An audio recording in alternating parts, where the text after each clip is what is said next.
Hello, everyone, and welcome to the beautiful city of Manresa. Today is a very sunny day, the skies are clear, and we are all happy to be with you and for our interviews for today.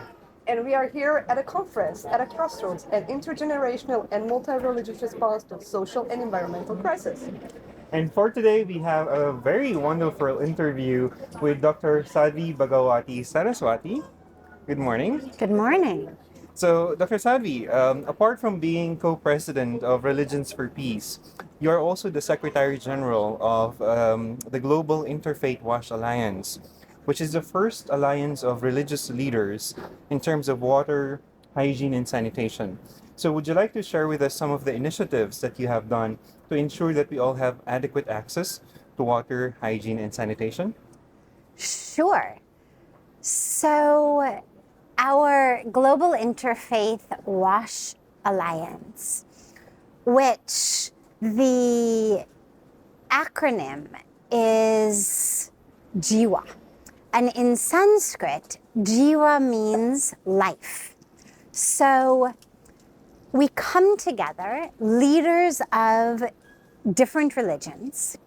We work with leaders of all of the major religions for ensuring that children and people of every race, every religion, every color, every culture have access to life-giving and life-sustaining clean water, sanitation, and hygiene. When we were founded, we were launched actually at UNICEF headquarters by UNICEF with the government of the Netherlands and the government of the United States. At that time in India, more than 600 million people were defecating in the open every day. And about 1,600 children under the age of 5 were dying every day simply due to that open defecation, simply due to the polluted water, the lack of sanitation, the lack of hygiene. So while the United Nations, while so many NGOs, while different government organizations were building toilets, what we discovered was it really required the power of faith leaders to help people understand why they needed to use them. That it wasn't actually enough just to build them. We needed to really catalyze a change. We realized that we needed to catalyze a shift in people's thoughts around defecation and therefore their behaviors. So by God's grace and with the wonderful, wonderful work of the government of India with a fantastic Clean India initiative, the situation with open defecation has gotten much, much, much better. And we have been able to really bring about a mass transformation in the way that people think about defecation, think about water, think about toilets, think about hygiene amongst so many millions and millions and millions of people. But over the years, we've realized that that power of uniting leaders of faith together transcended just ending open defecation. And we've been able to take this into a whole variety of additional arenas, including menstrual hygiene, bringing about a lot of awareness of, as well as action around menstrual hygiene awareness, menstrual hygiene education, ending taboos around menstruation, bringing in a lot of awareness about early child marriage, getting people to pledge not to get their children married. We actually, with UNICEF, got a Guinness Book of World Records record for the most number of signatures of people pledging to not get their children married when they were young. We had a huge education before marriage campaign.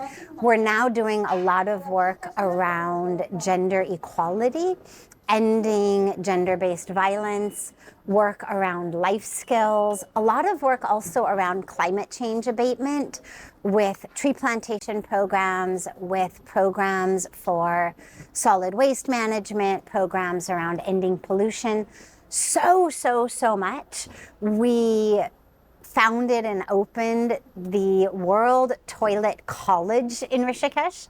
So an actual college where we've trained thousands of people to be, in the beginning, actual toilet masons, like how to build toilets, but then also more around a revolution of sanitation. And we work especially with women in this, and so we call them our Swachhata Krantakaris, which means clean revolutionaries, and train these women to go back into their villages. We bring in women who are community leaders, train them to go back into the communities to be able to not only actually build the toilets, giving themselves livelihoods and a way of extra income, but actually training them to lead whole revolutions around cleanliness.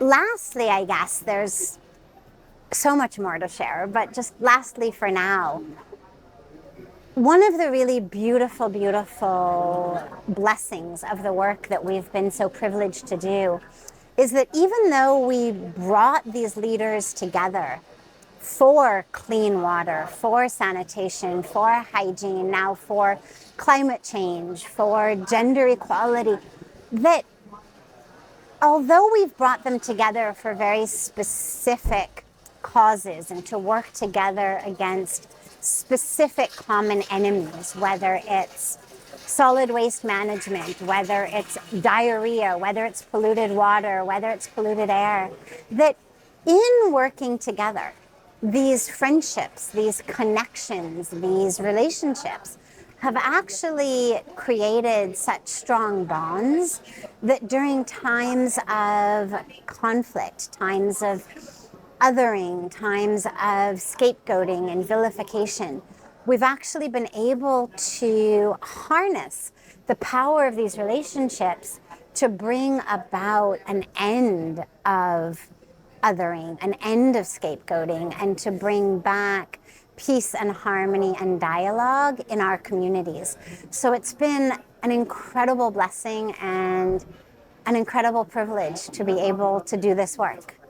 Wow. Thank you, Dr. Saraswati. Thank you for sharing this with friends, me, our audience. And it's been a privilege for us to learn from you and to learn about all those initiatives. And you brought this multi-stakeholder approach. We've mentioned policymakers, government, religious leaders, children, youth. And that brings me to the question about your activities with young people. What do you do with them? And also how we can ensure that young people are taken at a table, that their activities, their thoughts, their requests are taken seriously, that we really listen to them and to their needs. Beautiful. So the youth are not just the future, they're the present. Absolutely. They're not just the next generation, they're the now generation.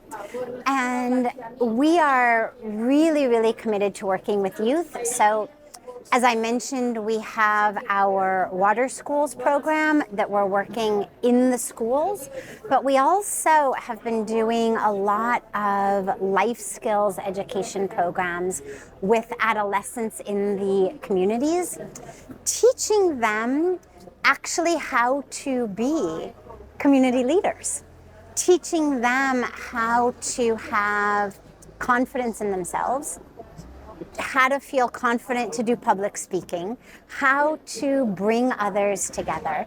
So we've been doing a lot of that life skill work.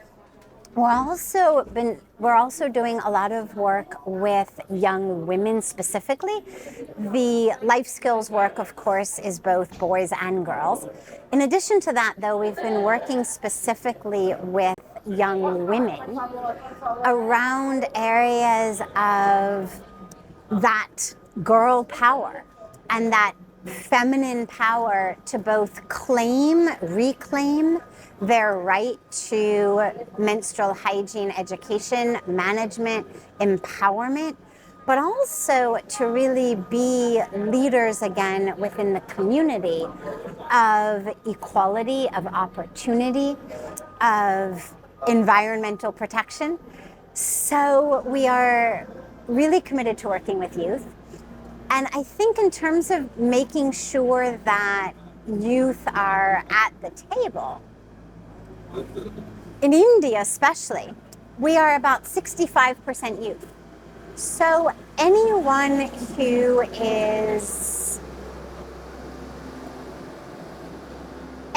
who's actually intelligent and actually has any kind of vision for the future realizes you've got to bring youth to the table.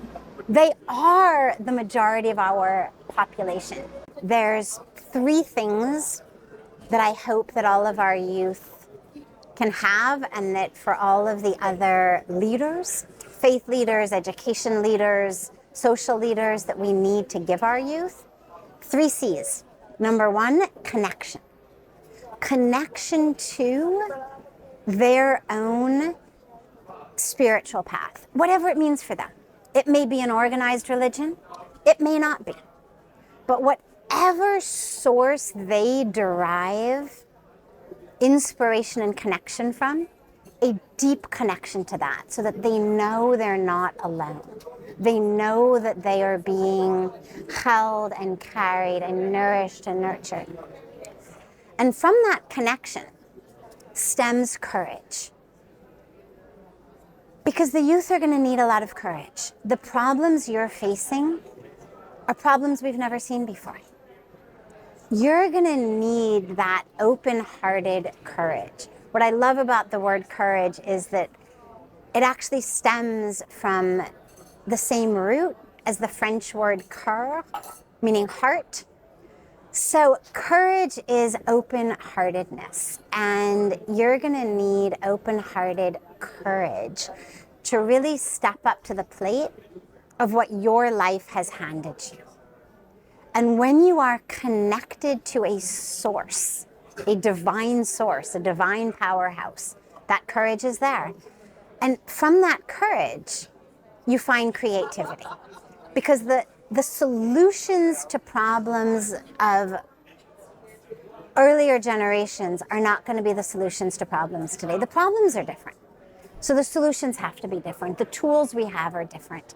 And so our youth need to be connected, so they have the courage to channel, discover, and then implement creative solutions. And lastly, we the adults need to have the 4th C, which is confidence in them. We've made the mess. Yes, we've got wisdom. Yes, we've got experience, but where has that gotten us? And to stop trying to control everything and to really help the youth find that voice and path within themselves to create those courageous and creative solutions. Wow, thank you for beautifully putting together the value of intergenerational action and response to addressing all of these issues that we're facing today. And we're now about to reach the conclusion of this conference, and the past few days have been a great learning experience for all of us. And at the end of this conference, we're all going to sign a pact, the Manresa Pact. What do you hope to see in that pact, and how do you plan to implement it in your own way? I'm sure it's going to be a very meaningful and powerful pact.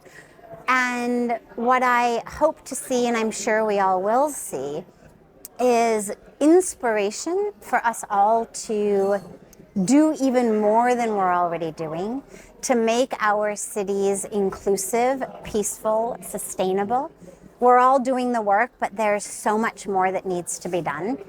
And to really hold us as leaders to task.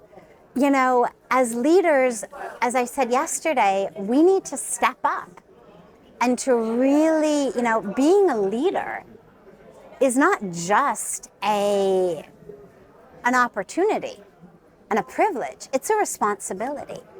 And there's a responsibility to continually step up to the plate of what is required of us for our communities, not just our own exclusive religious communities or race communities or cultural communities, but our greater earth community. And as far as in our cities, our community in our cities, we have responsibilities. We use the roads, we use the electricity, we drink the water, we walk under the street lights, we benefit from everything that our cities provide us.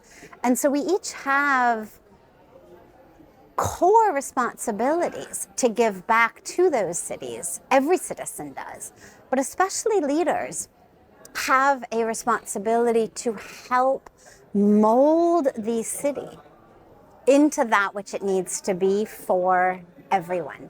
So I'm sure that the pact is going to hold us all to task, give us even new inspiration to do even more than we are, and help us all chart new pathways of working together more and more across faiths and across generations. Wow, wonderful. Really, this pact should inspire us and hold us accountable, especially on what we commit to do. And thank you so much for joining us for this interview. Sadly, we really learned a lot from the work that you're doing, and I believe that you have also inspired our audience when you share the work that you do.